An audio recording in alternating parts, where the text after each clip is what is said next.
My cousin, Jake, got outed about 4 or 5 days before his 18th birthday in the summer. His parents, my aunt and uncle, made arrangements for him to be sent to one of those awful camps that claim they could cure him. A kid in his community was forced to go and came back and was clearly not well, so Jake didn't want to go. Jake ran away from home and jumped from one family house to another. His folks didn't file a missing person report because they didn't want to look bad to their neighbors. They just told them that he went to that camp willingly. He disappeared in the middle of October and turned up in my city a week later. After making sure he was safe to bring home, my wife and I allowed him to stay. He didn't want me to tell the rest of the family for a while, because those people at the camp keep showing up to take him. I made sure to talk to a lawyer, who assured Jake that they cannot take him.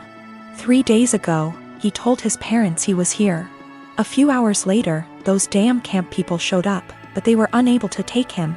My family has been blowing up my phone for the last 2 days, angry that I didn't tell someone sooner. Well, Jake didn't feel safe yet, and still doesn't.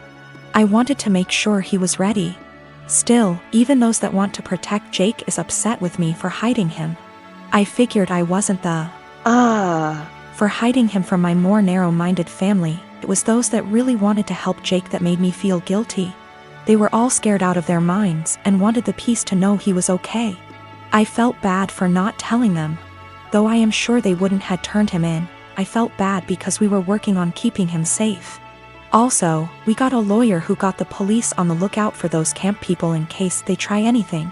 Jake is not going out alone until we are sure he is safe. We are looking on how to get his paperwork, like his birth certificate, here because no way he trusts his parents to just hand them over. My granny-in-law is talking to some people that could help. I am 19 years old and my parents are in their 50s. For as long as I can remember, I have been allergic to several things: dairy, wheat //flour / gluten, legumes. Since I was a young child, my parents have completely kept all of them out of our house. While other kids ate breakfast cereals, I ate fish and assorted pickled vegetables for breakfast. While other kids had Lunchables, I had grilled chicken or fish with, again, assorted vegetables, usually sweet potatoes. While other kids ate birthday cake at the birthday party, I had an apple. I never questioned this until a couple of months ago. I was at my aunt's house for my birthday party, and she made brownies for everyone. For me, she took great steps to make them with almond flour and avoided all of my allergies. I started eating them and thought little of it until my aunt suddenly looked at me and, in a panicked way, asked which plate I took the brownies from. I pointed from the one where I got my brownies, and she immediately stood up and told me we had to get my EpiPen. She raced to ask my mother for it, and I sat there scared out of my mind because I had never mistakenly eaten flour before. I noticed my mother had calmed her down, and then she said that we don't have to worry because she had switched the plates of brownies. And after all, I had eaten the ones made with almond flour. I found this incredibly odd because, really, why would she swap the plates? That doesn't even make sense. But for the time being, I let the issue rest. It didn't sit well with me for about a week, and I finally went to get an allergy test. The doctor started with a skin prick test, and lo and behold, I didn't react to any of the above substances. Then he ordered a blood test, and when the results came in, they said that I had absolutely no intolerance to any of the foods I'm supposed to be allergic to. I was furious and called my mother. She eventually admitted that she lied to me because she wanted me to be on a Paleolithic diet and wanted me to be able to avoid all temptations.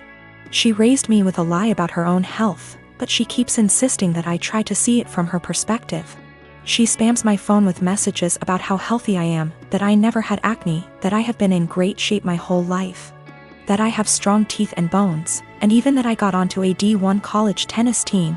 She has started calling me ungrateful for her intervention and insisting that I really should be glad I never got carb addicted. I don't know what to think. I carried around an EpiPen for all those years, one that I suspect may be fake, seeing as my mother never got me to replace it. And I don't even know anymore. My name is Mary, and I'm expecting my first baby with my husband. This is the first grandchild in the family, in-laws, and they said that if the baby's a boy then we'll give him my father-in-law's name. He's dead due to cancer. I had no problem with that. This happened before we found out the gender of the baby. My husband and his family had me do things like attend prayers and do other rituals before the reveal at the doctor's. I didn't like that but went with it to keep the peace. Dr. appointment came, and it turned out to be a girl. My husband cried in the car, then turned his phone off to hide from his family, then finally told them. His mom and the others made their frustration and disappointment clear, which bothered me cause my daughter deserves to be celebrated, but they ghosted me for days, then started coming over and visiting, constantly referring to my daughter as my son, claiming the results were false and basically pretending it's a boy. I had severe fights with them after they refused to stop it.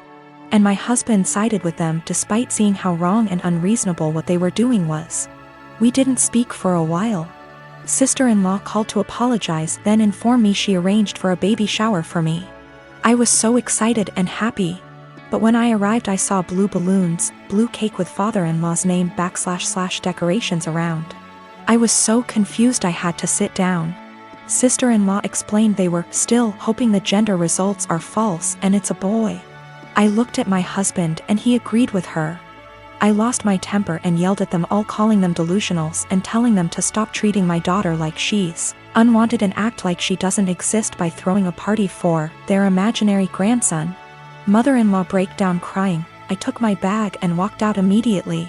They started yelling and my husband followed me outside and started arguing about how I insulted his family and his dad's memory by acting like that. I told him to wake up and see the insanity in his family's behavior. He said they needed time to process the fact that it's a girl not a boy as they expected, and insisted I play along and they'll soon get over it. I said absolutely not and demanded he take me home. He said no, so I called an Uber and left. He was fuming. He called 15 times, then texted that he won't be coming home till I get my ass over and apologize for ruining everything and accusing them of being mentally unstable. I haven't responded yet. He's constantly pressuring me to get right with his family before we even talk about anything else. My husband and I have been married for 3 years now. I have a daughter, 15 years old, and he has a son, 24 years old. I am friendly with my stepson, but we aren't close. He has a biological mother who is a perfectly fine woman. I'm not here to take the role of his mom. My late husband, my daughter's father, died when my daughter was 6. We both contributed to her college fund. My daughter's paternal grandparents have also contributed a large amount. Right now, the fund has about $180,000.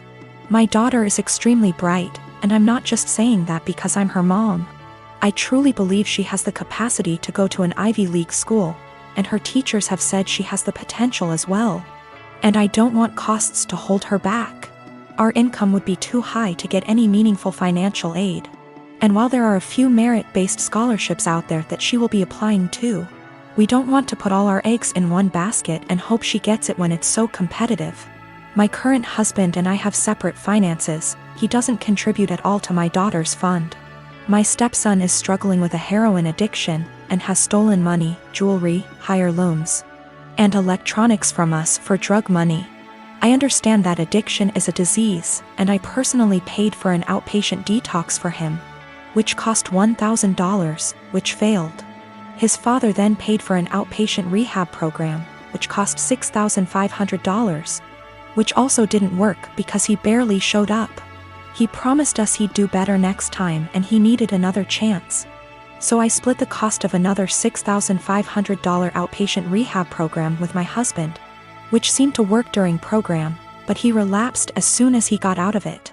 I have spent so much money, time, and energy and it hasn't helped at all. My husband and my stepson want to try a 60-day inpatient rehab program, which will cost $30,000.